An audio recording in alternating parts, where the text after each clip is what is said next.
Welcome everyone to our September Lunch and Learn webinar on guardianship versus power of attorney.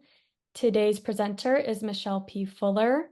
She's the owner of the Michigan Law Center and president of Advocacy, Inc., which is a nonprofit that administers special needs trusts and settlement trusts. She's been a special needs planning attorney for 25 years. Notably, over her career, she was appointed Special Assistant Attorney General on the Flint water case. She's a published author and, oh yes, recipient of the 2018 Unsung Hero Award given by the State Bar of Michigan. And just some couple notes on the presentation. Michele will be taking questions at the end, but you can still use the Q&A function throughout the presentation if any questions arise, and again, we'll address them at the end. And this recording will be posted on YouTube. So if you want to refer to any of this information in the future, it will be posted on our channel, and I will let everyone know when the video is live. And I can also include a PDF copy of the presentation when I let everyone know when the video is available. So with that being said, Michele, you can take it over. Thanks, Maddie. Thanks for that introduction. And so thank you everyone for spending your lunch hour or any amount of time with us today as you are, even if you're looking at this later, posted on YouTube. And so, of course, I'm an attorney and we have an obligatory legal disclaimer that this is intended for informational purposes only. And, I'm not becoming your lawyer or giving you specific legal advice by going through this. And so just want you to know that. I know that every situation is different, and this is not a substitute for you going to see an attorney to get guidance on your specific circumstances. So, all right, now let's get past that. Right? And so what are we going to cover today? I'm going to cover the basics of a Michigan guardianship. There's different types, what to expect when you're dealing with a probate court, and the differences between a guardianship and a power of attorney. I get these questions all the time, and so that is what is prompting not just today's webinar, but our webinar series that this is kicking off. The most frequently asked questions to really assist people, consumers, even other attorneys who may be new to this practice area, what they can expect and how they can help their clients and give them a little bit more guidance. So who needs a guardian? Well, someone who cannot make decisions for themselves. Now, I know that there are always times in our lives as grown adults where we wish somebody had intervened in a decision that we made. That being said, we're talking about people who are adults, generally, who, if they didn't have capacity to begin with, due to an accident, an injury, or illness, they now have diminished capacity where they need someone to step in to assist in making decisions for them. And so who else? Well, certainly a minor who's living with someone other than their parent.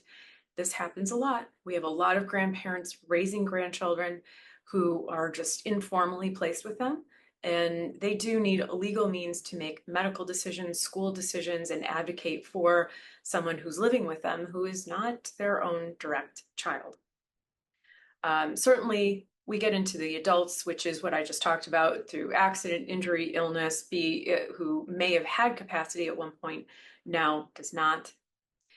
And the third group that we're going to be talking about is an adult with developmental disabilities, which can be kind of tricky. And so we're going to go through the basics of all of those, as well as really at the end, how do those guardianships contrast, or how is that different from a power of attorney? So there are some controversies with regard to guardianships. There's even some controversies among professionals. And so there are specific legal hurdles in place because this is a compromise. This is an infringement on an individual's constitutional rights for self-determination, meaning to make decisions for themselves. And this is a restriction on those rights. And so there should be constitutional and legal hurdles in place before someone takes away your legal rights. And so for whatever reason, Hollywood decided to make a movie with one of the actresses that I really love, Rosamund Pike, who, after seeing her in this role, she became a little despised because she was so despicable in how she took advantage of people in this movie. And she ran a public guardianship agency. And so just for some fun, a colleague and I, Charlene Disler, as well as Mary House, who's a retired LA County probate judge, who even oversaw part of the Britney Spears controversy, Guardian and Conservatorship. So we kind of took apart this movie and talked about whether it could really happen to you. And so for some fun, there's a YouTube, we put it up on YouTube if you're interested in that. But can it happen? Well, hopefully not, not without good reason. And so guardianships under EPIC, this pertains to Michigan. This is our probate laws and statutes, Estates and Protected Individuals Code, which the acronym is EPIC. These are the Michigan rules that we have to follow in order to create or establish a guardianship in a Michigan probate court. Sometimes people say that, oh, I'm their guardian. But if they haven't gone through a court proceeding, then they're really not. They don't have the legal authority to act on someone else's behalf unless you have either a court order through a guardianship proceeding or a power of attorney. Those are the only two ways that you can legally act on an adult's behalf. And so what is a guardian? A guardian is a fiduciary. A fiduciary, that is a legal term of art. That means that you have duties, obligations, responsibilities to that person that you are acting for. And a guardianship means that you've been appointed by a Michigan probate court. A guardian is responsible for the care, custody, medical treatment, even public benefits like Social Security, Medicare, Medicaid, VA, Section 8, food stamps. All of that reporting falls on a guardian's shoulders, and all of that decision making. It's not like you're acting on that person's behalf, but if that person objects, you're obligated as a guardian to check in with your ward and discuss with them what their wishes are. Now, does that always happen? No, but that is your legal requirement. What is the guardianship process? So what are the scenarios where someone would need this? Somebody has an accident, car accident, and they're unconscious, or they have a stroke, where they're incapacitated for a period of time. Now, the guardianship can go away if that person recovers. And there's a process for that as well, of course. Where does this start? Someone has encountered some sort of difficulty where they cannot make decisions for themselves. So someone in the family, either a spouse, could be a child, a family friend, it could be a parent, right? Any of these people, anyone who knows and has personal knowledge that this person needs oversight and assistance can step in and file a petition for guardianship. So how do they do that? Well, that's a state of Michigan form, and there's the publication, the entity that publishes the forms that you need is the State Court Administrative Office, or SCAO, SCAO. S is in Sam, C is in cow, A is in apple, O is in ostrich, SCAO. And if you just Google Michigan probate forms, it'll get you to that website, and they're all downloadable. But it's just going to give you a list. You have to know what you're looking for. And so what you would be looking for is a petition for appointment of guardian. And there's a difference between a minor and an adult. And so you just have to check the appropriate box. It's a fairly easy form. It's a fillable PDF. And, if you're on this Zoom or you're watching this on YouTube, if you aren't super techie, get any middle schooler to honestly help you, or any young person can come in and help you create a fillable PDF. And so the other avenue and the other aspect to this that I would greatly encourage is wherever you are, if you're in the state of Michigan, or if your loved one that you're concerned about is in the state of Michigan, can you be appointed? Yes, you can. Is it hard to manage? It can be. But does that mean that you can't do it? No, you can do it. Where do you go? Most probate courts have a downloadable packet, and they have information that is geared toward a person, just a lay person who's not a lawyer, to download a packet and have all the information that court requires in order to establish a guardianship or a conservatorship for an individual. And so I absolutely encourage you to do that because there is some differences between the probate courts. Some probate courts require you to fill out a criminal background or personal information, including banking, social security, which is of course not made part of the public record. But if something goes sideways, they want to be able to find you and they require it. And every court is a little bit different. So go to the court website and investigate what that court requires and download their packet.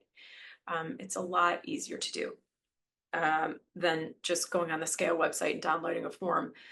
The other option is go to the probate court itself. So if you're super not techy and you're like, I don't want to deal with that, I don't want to have to download something on a website, that's okay. Go to your local probate court and they will more than likely have a packet that you can just pick up and file later once you complete it. So what else do you need?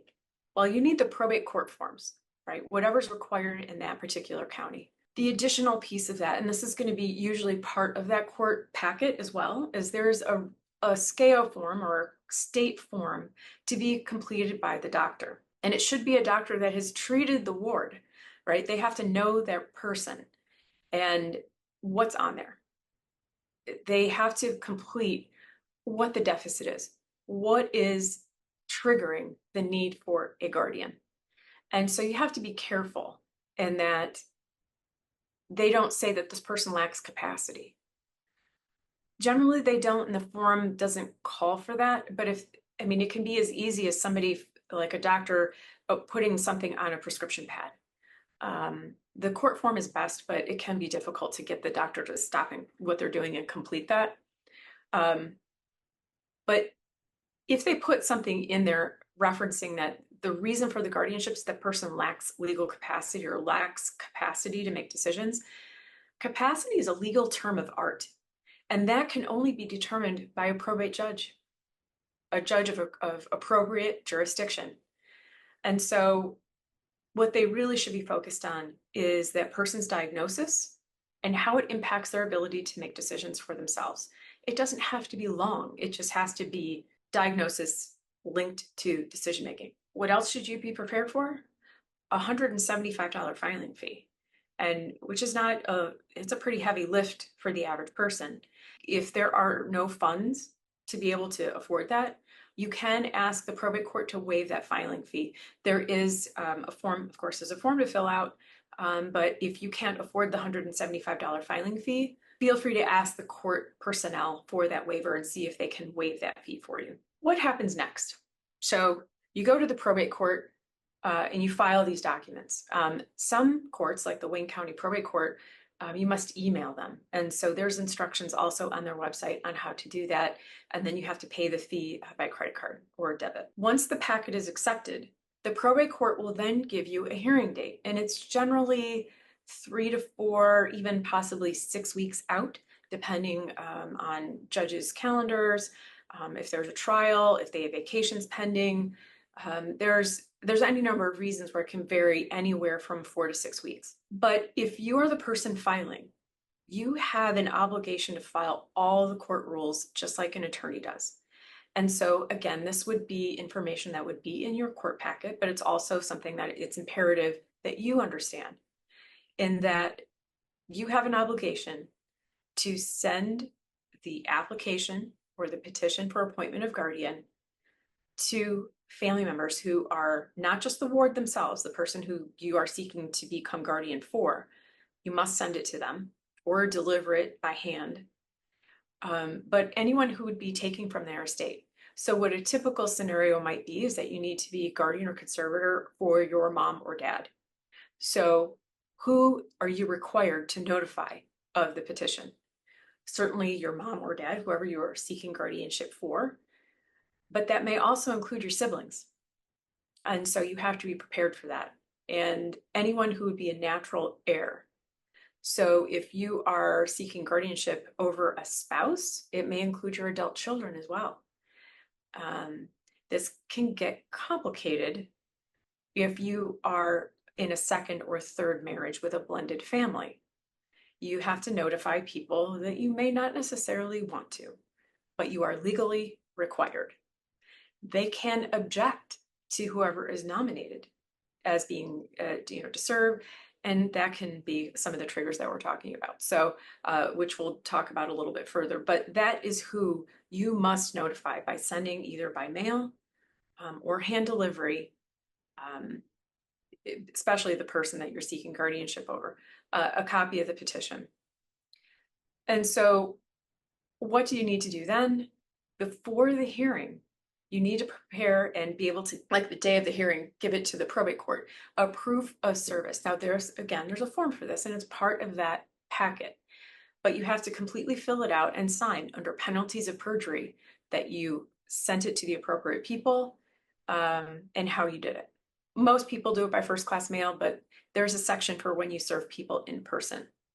Now, if people are generally in agreement, again, as part of the scale court forms, there's something called a waiver and consent that any of these other people who you have to serve can sign and say, yes, I agree with what is being asked for. And that makes things go very, very smoothly. In every case, when there's a petition for appointment of guardian under EPIC, and this is for an adult that does not have developmental disabilities, again, this is accident, injury, illness, something has happened to trigger the appointment of a guardian. The court will appoint a guardian ad litem. What is that? Yeah, that's a Latin term that basically means guardian for the day. And that is a probate attorney who, usually an attorney, but not always. Sometimes in rural counties, it's somebody who might be a social worker, or someone who's an appropriate professional to go out and visit the guardian or the proposed ward. And so, but typically in the the big three Detroit area, metropolitan Detroit area, Grand Rapids, Kent County, any large city, it's really generally going to be an attorney. And so what they do is they have an obligation to go visit the ward, the proposed ward, advise them of their rights, and report back to the court. They may be even appointed on an emergency basis if there's some sort of life-threatening event where you need to have an emergency appointment. And so that is available as well. You have to ask for it. But there really has to be a life or death situation, like a consent for surgery or something like that, before the court will go through those proceedings. What to expect at the hearing? This is a formal proceeding. And so when you go to court, it should be respecting the formality of the court and what you are asking for, the gravity of what you are asking for, which is compromising someone's constitutional rights. And so dress for it. No jeans, no hoodies, no t-shirts.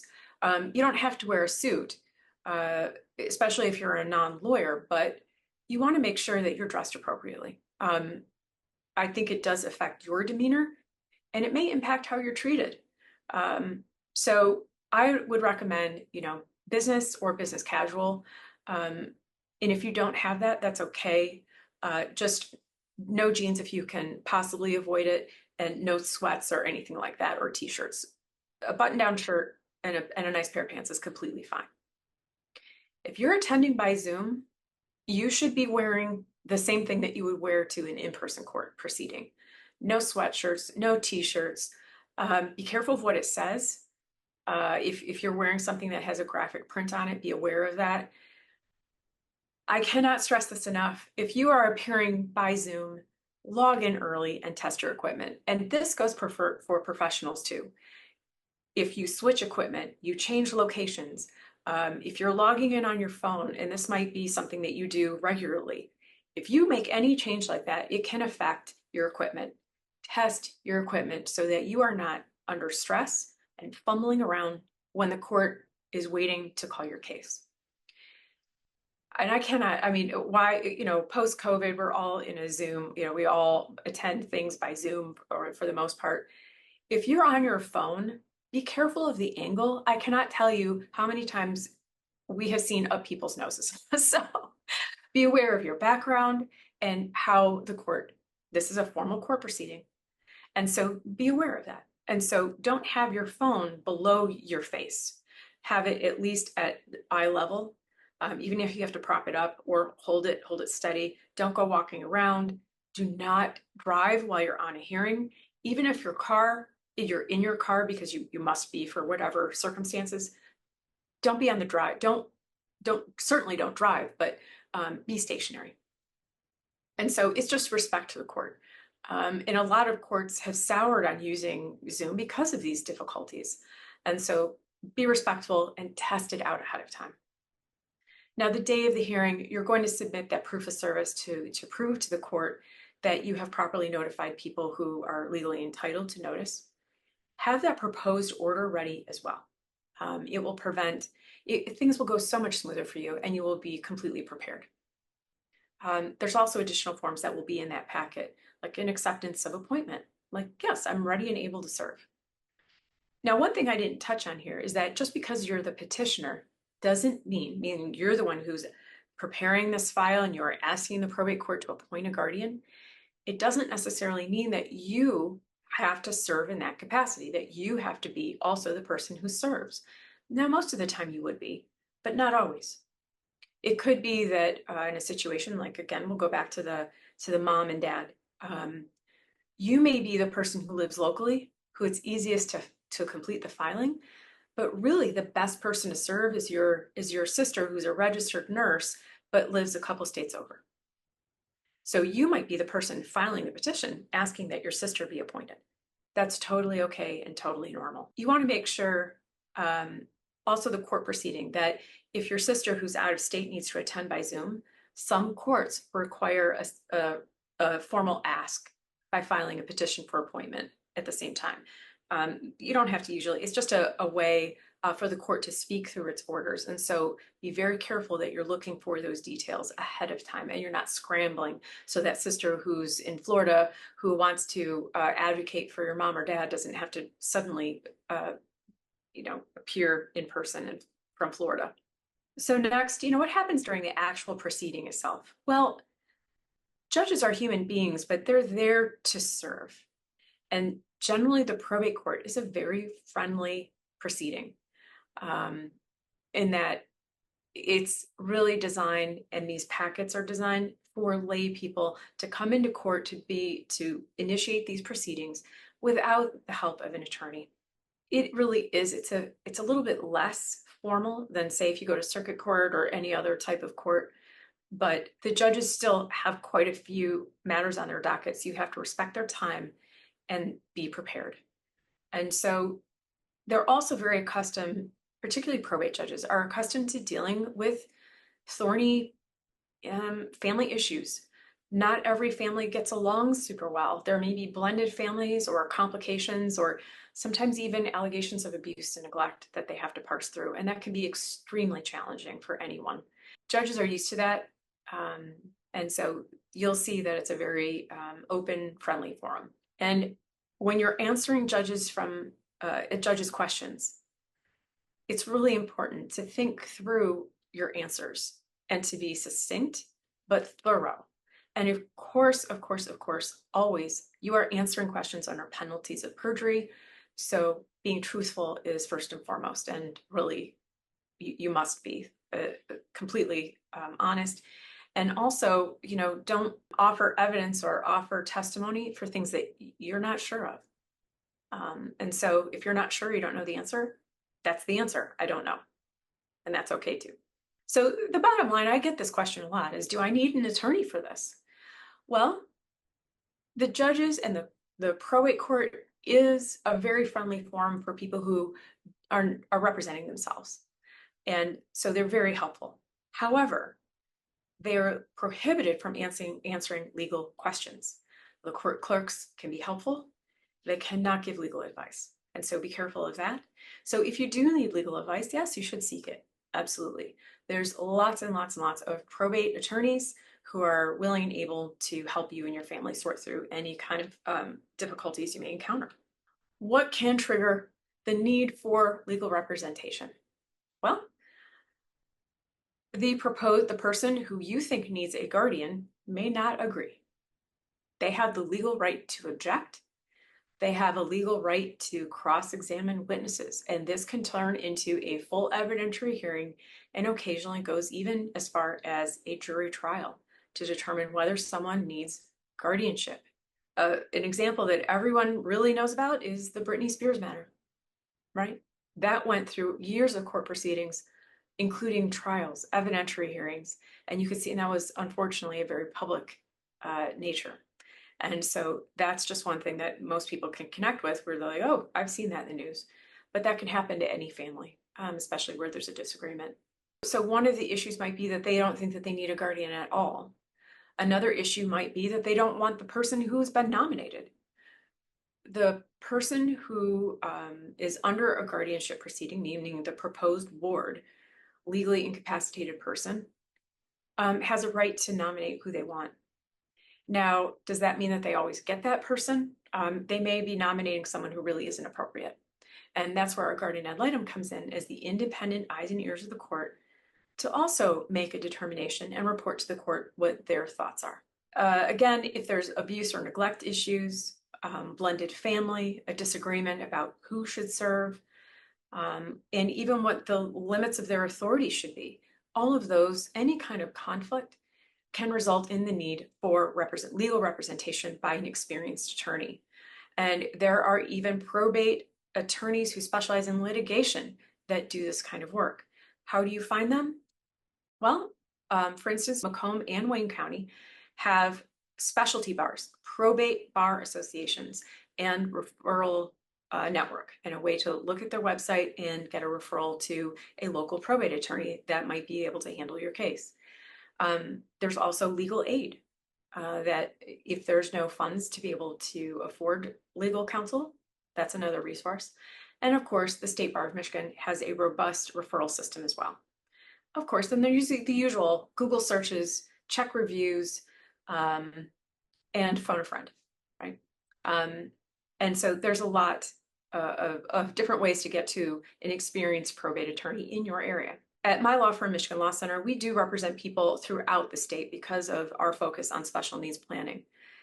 That being said, when you're in your local court system and you have something that ventures into this area, it really is beneficial to have local counsel. And so that being said, the next question is always, well, how much does it cost? It depends. If it's very straightforward, it can be a few $1,000s. If it's a contested matter, it can get into the tens of thousands. It varies in everything in between. So, typical lawyer answer, it depends. Maintaining the guardianship once you are appointed. These are some critical deadlines to keep in good standing with your local probate court. So every year on the anniversary of your appointment, you want to, again, download, or it's part of that court file, that court packet. It's something called an annual report of guardian on condition of ward. Again, annual report of guardian on condition of ward. It is a very simple check the box. Is their condition the same? Has it gotten worse? Has it improved? It's a two-sided form. It should take you 5 to 10 minutes to complete. But this is a consistent thing that people miss, and then they get in trouble with the probate court. So as soon as you leave, make sure you calendar that a year from the date of your court hearing when you are appointed. And then within 56 days of that anniversary, you must file that annual report of guardian. Again, different courts have different procedures. Sometimes there is an expiration date, which is a year from, and maybe a little bit of latitude, that a year from the date of your appointment plus 56 days might be the expiration date. Some courts require that you present the annual report of guardian along with your original letter of authority, with the date stamp with the court seal on it, and they'll just issue a new date stamp on there. And every court has a slightly different procedure. So again, that's where checking that court website is huge. So just when in doubt, that's where to look. It's going to, again, ask you some very, very simple questions. Check the box, fill in the blank. What happens if you don't do it? You could be suspended or even removed. It's really important that when you take on the responsibility to advocate for somebody and act as their guardian, you're also taking on the responsibility of reporting properly to the court. And it's not very onerous. You just have to remember to do it and, calendar it. You also have to then serve the report on all the interested parties. The same people that you had to notify for the court hearing have to receive that court report. So before you file it, this is really key. Make sure you keep a copy, right? It's imperative that you do that, both sides. And then routinely, A guardian ad litem will be appointed sometime after the first year of your appointment, to just check in and see how things are going. And then every 3 years after that, it's just completely routine, just as a safeguard, because I used to do those appointments for the court to do guardian reviews. It's very standard. And there are times where you would find that the person had actually died and no one told the probate court. And so if that does happen, you simply file a copy of the death certificate with the probate court, and then they terminate or close the guardianship. You don't want to get to the point where you're suspended or removed, because then you could be personally responsible for legal fees that come out of wrapping up the guardianship estate. You don't want to do that. You want to make sure that you are following the court procedures, because as you promised to do when you promised to serve as guardian. So I don't want to scare you. That just means once a year you have to file a little form. And that's really all that entails. So you have to keep on top of that. Just remember, if there's any questions that you have about a guardianship of an adult, make sure you put it in the Q&A, if at all, if you can, or the chat, and Maddie will moderate that at the end. But if you think of anything, we'll handle those at the end, but put those questions in the chat and we'll address those as we can at the end. So now here's guardianship for a person with developmental disabilities. This is handled under a completely different body of law than EPIC, which is estates and protected individuals, which is adults who became disabled or incapacitated after they were 18. This court proceeding for guardianship for a person with developmental disabilities is under the Mental Health Code. I don't know why, that's just where it is. And so the procedures are a little different. And so we're going to go through this as well. So when somebody is a legal adult who is incapacitated, do you file under a guardianship proceeding under EPIC, or do you file it under the DD proceedings? Well, this is how you know. If the person has developmental disabilities, it's someone who was diagnosed with a developmental disability prior to age 22. So autism, Down syndrome, any kind of developmental disability. And so this is where it can be, even legal professionals can get tripped up on where they file. They have to have a mental or physical impairment that will continue indefinitely. So again, this isn't somebody who had an accident or an injury, let's say, or more particularly an illness, like a stroke, and they're going to recover. This is not that kind of guardianship. And so you're talking about somebody who was born or developed a functional limitation that's under the category of developmental disability prior to age 22. So what do we mean by functional limitations? What does that even mean? That means ability to make decisions and perform self-care. So getting out of bed on their own, hygiene activities on their own, showering, toileting on their own, receptive and expressive speech, language abilities. So in other words, how does their brain process spoken words, both receiving and performing spoken language? How well does their brain process that information? How well can they learn, right? Are they mobile or do they need assistance? Ability to self-direct. Like, do you have to remind them to take showers? Do you have to remind them to brush their teeth? And if reminded, then they will do it. But without that prompting, they won't do it. So these are just some points of assessment that are functional limitations that are assessed. What is their capacity for independent living? And of course, ability to handle money, or otherwise termed economic self-sufficiency. So it goes from really basic functioning all the way to what we're talking about, functional limitations of what's termed executive functioning. So balancing a checkbook, understanding the difference between $2 and $20, things like that. These guardianships reflect the need for an individualized, coordinated, specialized care or services that are lifelong. So these are the parameters for people that, if you are seeking guardianship to be able to assist or advocate and help make decisions for someone, they fall under this umbrella. Now, there's different types of DD guardianships. There are two. So it's called something different under this body of law than the one we just discussed under EPIC. So this is a guardian of the person versus guardian of the estate, which is in contrast to that under EPIC, which is guardian or conservator, right? So when you're talking guardian of the person or guardian of the estate, you're in the DD zone under the mental health code. What does this person do? They are taking care of the care, custody, living arrangements, medical treatment, and even handling public benefits like Social Security. There are two types of DD guardianship. One is called the partial guardian. The other is plenary. The far more common one is partial. That renews completely from go, like from start, completely terminates after 5 years and you have to start all over again. Why? Because it's a time for a new assessment, and you'll see why when we go through some of the requirements. A plenary guardian is only reserved for those who really have very, very low functional limitations, very low functionality, that those life functions that we just discussed, they have very low ability to advocate for themselves or even make their needs or wants known. It is far more rare for the court to appoint that type of guardianship, even though it never expires and it might be easier for the family. The intrusion on someone's constitutional rights under this type of guardianship are very limiting to the individual.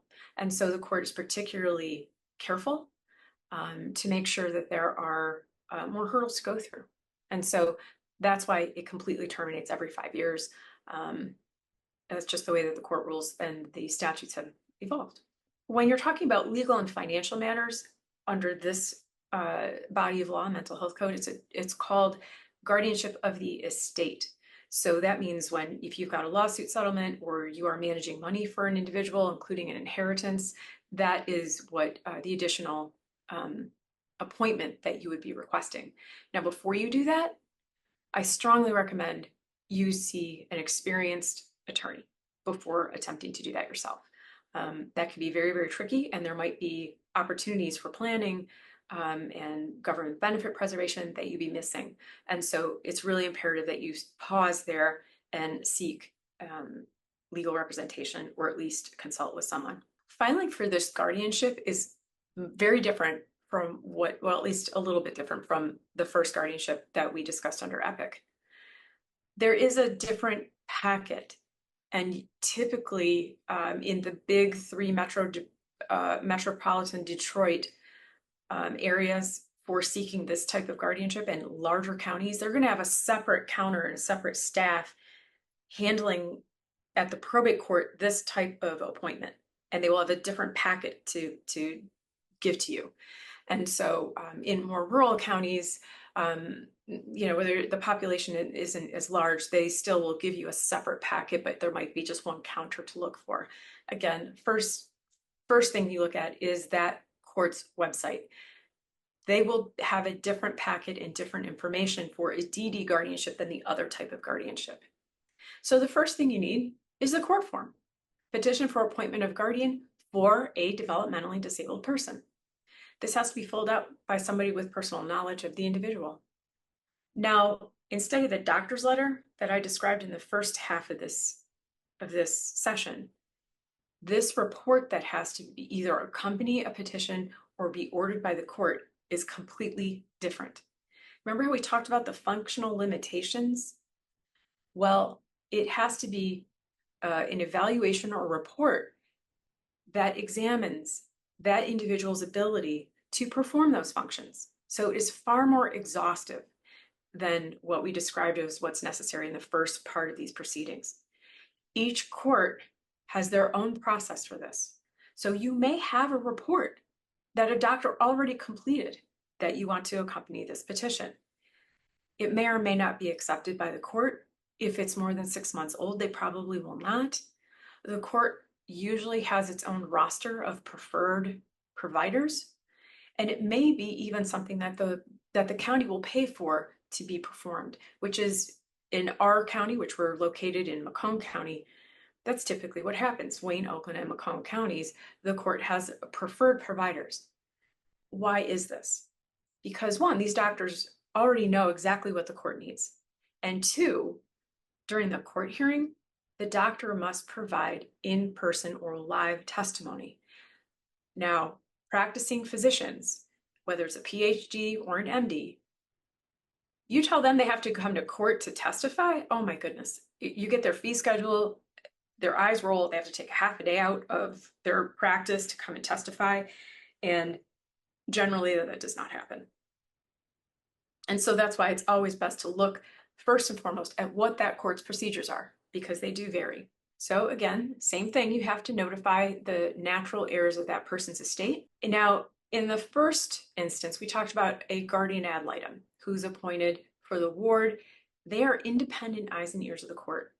Under these proceedings, under a DD guardianship, it is different. The ward, the proposed ward, gets a court-appointed attorney. That is a different hat to wear. They have different duties and obligations. They are not independent. They have to advocate for their client's position, regardless of what their personal assessment of the situation is. And so that's just something you have to be aware of. And I used to serve in that capacity as court-appointed counsel. And I would say like 99% of the time it was smooth sailing, right? That it was totally appropriate, that the person who filed, mom or dad, was the correct person and the right person to serve or serve as co-guardians for their child, for instance. Totally normal, but not always. People are people and they have histories, and not every family is the Brady Bunch or the Huxtables. And so, ooh, that might be a bad example. So, or maybe they end up being the Huxtables. It turns out that that's an issue, right? And so that can come to light. That may also trigger the need for that person, that mom or dad who's seeking to be appointed as guardian. They may need their own independent counsel. So usually this is pretty smooth sailing, but if there's a conflict, you have a blended family, you have any of those, things where human beings get involved, not everybody gets along all the time. And so that may also trigger the need for independent counsel. These court proceedings are very friendly, but these particular court proceedings for appointment of a guardian of a developmentally disabled individual, again, the powers of a guardian are far more exhaustive. And so the court proceedings are set up in a little bit more adversarial way. In the live court proceedings, the person for whom you filed, who needs a guardian, allegedly needs a guardian, is sitting on the left side. Typically, they're sitting on one side, in front of the judge, and then there's a prosecutor's office or corporation counsel sitting at the other end of the bench. The person who is about to be appointed a guardian, they're sitting with their court-appointed counsel, not mom or dad. And so it's imperative that if this person has a high degree of functionality, that you prepare them for this court proceeding. Parents, they're busy people. They're earning a living, they're trying to make ends meet, they're trying to take care of this individual, and they may forget to prepare their child for this court proceeding. And they may be counting on, their court-appointed counsel to do that. And that may not happen. And so going through what to expect is really, really important. Because what happens, again, a doctor gives live testimony about all the things that functional limitations that this individual may have to deal with. And it can be emotional, it can be confronting and confusing. The person may think that they are in trouble, they did something wrong, and it's very difficult for them to sit and listen to, especially higher functioning people. And so preparing them for this, that it doesn't mean anything bad about them, they didn't do anything wrong, it's worth taking some time to do. It just avoids meltdowns, breakdowns in communication, fear, anxiety. The other thing to know is that if your child or the person that you're seeking a DD guardianship over really it would be profoundly affected by having to appear in court. Everyone has to appear in court unless there's a good reason not to. And you may need a doctor's certificate or a doctor's letter saying that this person really it's not in their best interest to appear, which is a fairly unusual and high bar, but it is possible if you feel that that's the case. So again, when do you need an attorney involved? Again, court is very, very friendly, very helpful. However, if there's any kind of allegations of abuse and neglect, there's a contentious relationship, who's going to serve or who's got control, who is, even after an appointment is made, if they're not living up to their duties and expectations and caring and overseeing the care for this person, you may need to be in probate court. But also, if you're just darn busy and you can afford it and you want to just knock it out of the park the first time and not worry about it, yes, you can secure counsel to do this as well. How much does it cost? Classic lawyer answer, it depends. So what limitations can we ask for? One is that a guardian of the person is responsible for all personal care placement and medical decisions, including maintaining government benefits.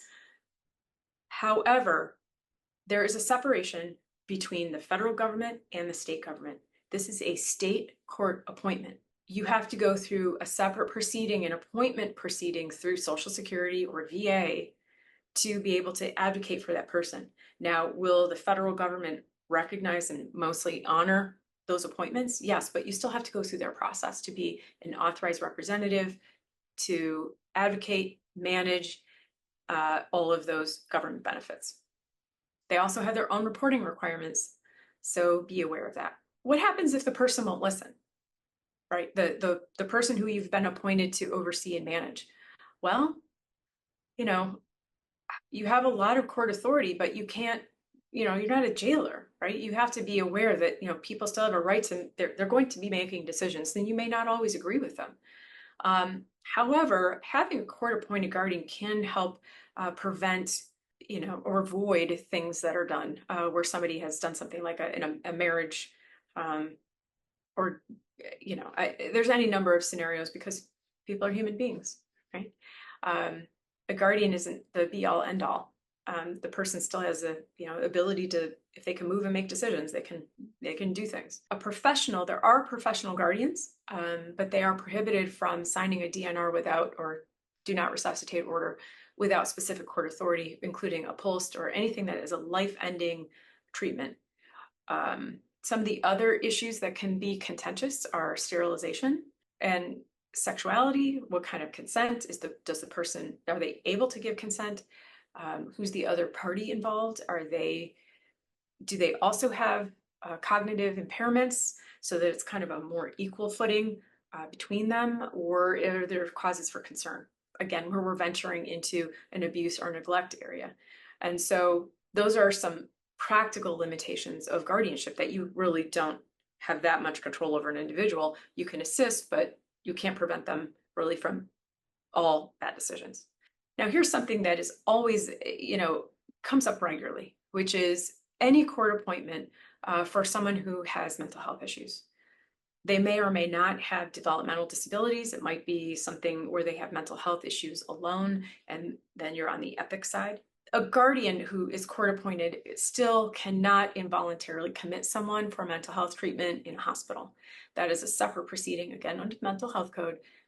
A person with direct personal knowledge must submit a request to the probate court, and then things happen after that. But it is a huge limitation of someone who may come in and out of compliance or need for a guardian. And so that is just one huge limitation of being a guardian. Don't expect to be able to involuntarily commit someone or have them or consent to things that they don't want to have happen. What are the alternatives? Well, it's just some things to be aware of, which is typically if you have a child who's in a special education school district, the school districts will automatically, when a child approaches age 18 and legal adulthood, they will automatically prepare the file and the family for a petition for guardianship.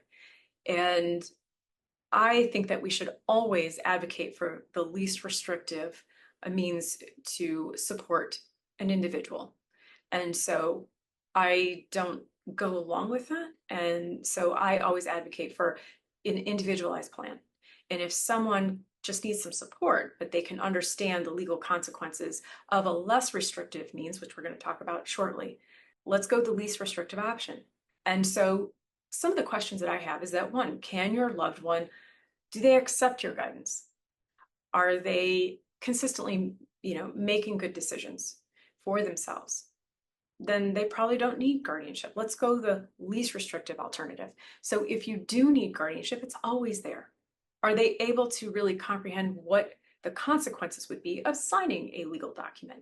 And if all else fails, look at that report. Any kind of doctor's report or IEP, any kind of functional IQ, where if they can appreciate the consequences of signing a legal document, a power of attorney might be a less restrictive and appropriate vehicle to help advocate for a person with developmental disabilities. So very quickly, we're going to run through a power of attorney. And so what is a power of attorney? It is a legal document that is signed by an adult with legal capacity. In other words, they have not been adjudicated by a court to lack legal capacity, okay? And it outlines the authority of what they're granted. And a lot of times this looks like financial or legal matters. It may only address those issues. Under what conditions can they serve? So it has to be specific. So back when, the dark ages, when I first started practicing as an attorney, a power of attorney was one small, simple paragraph on one piece of paper. Today, I think we're up to like 40 some pages in a power of attorney. Why? Because only those authorities that are specifically listed, those activities that are specifically outlined in a legal document are what you can do or what you can delegate or have delegated. And so there's different forms that this document takes in every law practice. You may go to 5 lawyers and get 5 different looking documents that all have similar levels of authority. The important thing here is that the grantor, the person who is delegating authority, gives up none of their own. And so that is why, especially if you have somebody who's, been compromised, has accident, illness, injury, or has a developmental disability, is this a viable alternative to guardianship? We always try and avoid court proceedings if possible. If there's a less restrictive alternative, let's explore that route first. The other thing is that a grantor always retains the right to grant, to change, terminate, as long as they have legal capacity. So they can modify, terminate, and change their minds as to who they want to serve. Who needs a power of attorney? Every single adult with legal capacity over the age of 18. Absolutely should have this. There's different kinds. There are some that are durable, meaning that if you become incapacitated, the nomination stands. The document remains viable, as does the appointment and delegation of specific authorities that are contained in that document. Springing is different. That's where you have to prove incapacity, where it just kind of lays in wait. And then if you become incapacitated, again, accident, illness, injury, then that person can act on your behalf. And that usually requires letters from 2 different doctors. That is limiting, and there might be reasons why you put those safety nets in place, especially if you're a single person and you don't want this person just having immediate authority to make decisions. It can be non-durable, meaning that if you become incapacitated, it goes away, no longer effective. It could be for a limited purpose or a limited scope of time. I see a lot of parents who might be going, let's say, if they're lucky enough to go on a cruise for 2 weeks, and they have grandma watching the kids for 2 weeks. Before you leave, you should get this done so that if anything happens, someone has a fall, somebody has a medical emergency, that person who you've left in charge of your children can get them immediate treatment, medical treatment if they need to. You can remove or terminate someone. This is a very powerful document that you have to very carefully consider who you are nominating and when do they act. And this is, again, this really is best done with legal counsel. What are their duties? This is a fiduciary relationship. They must always, the bottom line here is that they must act in the best interests of the person they are acting for. Never, ever act in their own best interests. And there can be legal consequences if they do. That being said, it can be very difficult to catch up with somebody who's been a bad actor after the fact and the money is gone. So there may be very little recovery. So you need to be very careful on who is being nominated here. Now, even though, we have had notoriously, there have been some financial institutions that just don't like these. and they will not honor them, or they make you fill out their form. But if somebody is legally incapacitated, they can't sign it at that point. So it's kind of a defeated purpose. However, as of July 1st, 2024, the state of Michigan enacted the Uniform Power of Attorney Act. And what does this do? So there are some uniform set of laws that apply, that the Uniform Trust Code, there's all kinds of laws like that where our state is trying to get in line with others. Now, there may be some small differences between them, but there is some general uniformity. So that if your document, you go to another UPOAA state, chances are your power of attorney will be honored, which is huge, right? This is to recognize that people are mobile. And you don't want to have to, if you have, there's a lot of snowbirds in Michigan that go to Florida for, 3 or 4 months a year. Does that mean you have to have a set of Florida documents and a set of Michigan documents? Well, now under the UPOAA, chances are you just, wherever your primary residence is, that power of attorney should be on there in a different state. So 31 states have adopted the Uniform Power of Attorney Act or some version of it. This promotes acceptance. And for the first time now, we're seeing that there are penalties associated with financial institutions or other institutions that fail to recognize and accept a validly executed power of attorney. It doesn't happen often, but I don't think there's a year that's gone by where we haven't gotten a call from a client who has submitted a power of attorney for acceptance at an institution that has been rejected. And it is upsetting and maddening for this individual. And now, for the first time, there are consequences, financial consequences, to someone who is refusing to accept that. And so the bottom line is, if you have a power of attorney already and it's been more than 3 years, chances are it needs to be updated anyway. So it's a good time to go back to your estate planning attorney. And of course, our firm is ready, willing, and able to help you. But really, go back to whoever prepared it the first time. And that's a great time to examine your nominations, what's changed, your relationships, what's changed as far as what you own, and update your forms so that they conform to changes in the law. Thank you so much for joining us today. Thank you for your time and your attention. If you have any questions, of course, feel free to email us and reach out, or reach out to your local favorite estate planning attorney. They're ready, willing, and able to help you. And so, Maddie, are there any questions? Yes. So if I use an attorney to file for guardianship, can I expect them to maintain the guardianship, such as filing the annual report on condition of the ward, or is that my sole responsibility as the guardian? Yeah, that is a great question. It depends. Do you need them anymore? And of course, they're going to charge you for that time. And so I would ask them and it depends on how much money is available. If you're trying to be really economical, you may want their help for the first year or two. And then after that, you kind of go, oh, okay, I've got this. We don't need your help anymore. So that is totally possible. And you, as the client, drive that relationship. You determine how much help you need.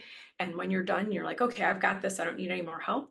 Then you can end that legal relationship. Another question, can I change a power of attorney after I sign it?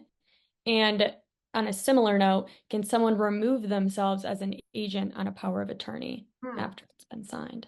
So that depends entirely on how it's written, but typically, if you are signing a power of attorney, yes, you can remove somebody at any time. You want to reserve that right.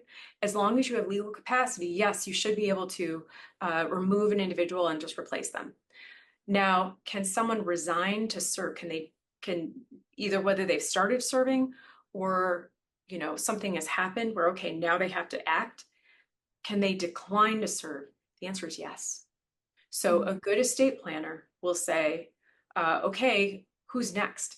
They're going to develop a bench for you so that, you've got your starters, but you want to have a bench, and it can be as many people as you want. But ideally, it's at least 2. You want at least 1 backup. Now, here's what people will do, which I strongly advise against, which is naming more than 1 person to serve at a time. I have seen it where people will name all of their kids to serve together. That is a misery and a mistake. It's like running, if you have 2 people serving at one time, it's like running a 2-legged race. If they are not in perfect sync, things fall down, things get complicated, and it can be very, very problematic. And so, let alone three, I've seen as many as four people nominated to serve together. Do not do that. Do not do that. Do not do that. Can you expound or further explain agent duties to the grantor may include gifting for Medicaid, so specifically the powers of DD guardianship? So, under a power of attorney, that document is very explicit as far as you only retain the powers that are specifically enumerated. And so there are kind of more general powers that you see, like with banking and real estate, filing tax returns, that are really normal that you see there. What there also can be included what's more extraordinary powers, and that would include, um, you know, so there's a fiduciary duty where you can't do self-dealing. In other words, you can't gift yourself money unless it's specifically allowed for what purpose, and that's where gifting comes in for Medicaid purposes. So if you are an elder law attorney preparing a power of attorney, that's a very common provision you see. And so it depends on like what the circumstances are. Is that normally included? No. Would I include that for a healthy, young parents are in their 30s? No, because it's an extraordinary power. Would I include it if, mom or dad are in their 70s, or there's a health concern where there's a concern for qualification for Medicaid purposes? Yes, then I might include that there. But it's an extraordinary power that has to be very carefully considered before it's included. There's other types of extraordinary powers that you can see in a power of attorney. Thank you for joining us. Please let us know if you have any questions or concerns. And if you need a referral, we'll try and get to the right place. Thank you so much. Bye, everyone.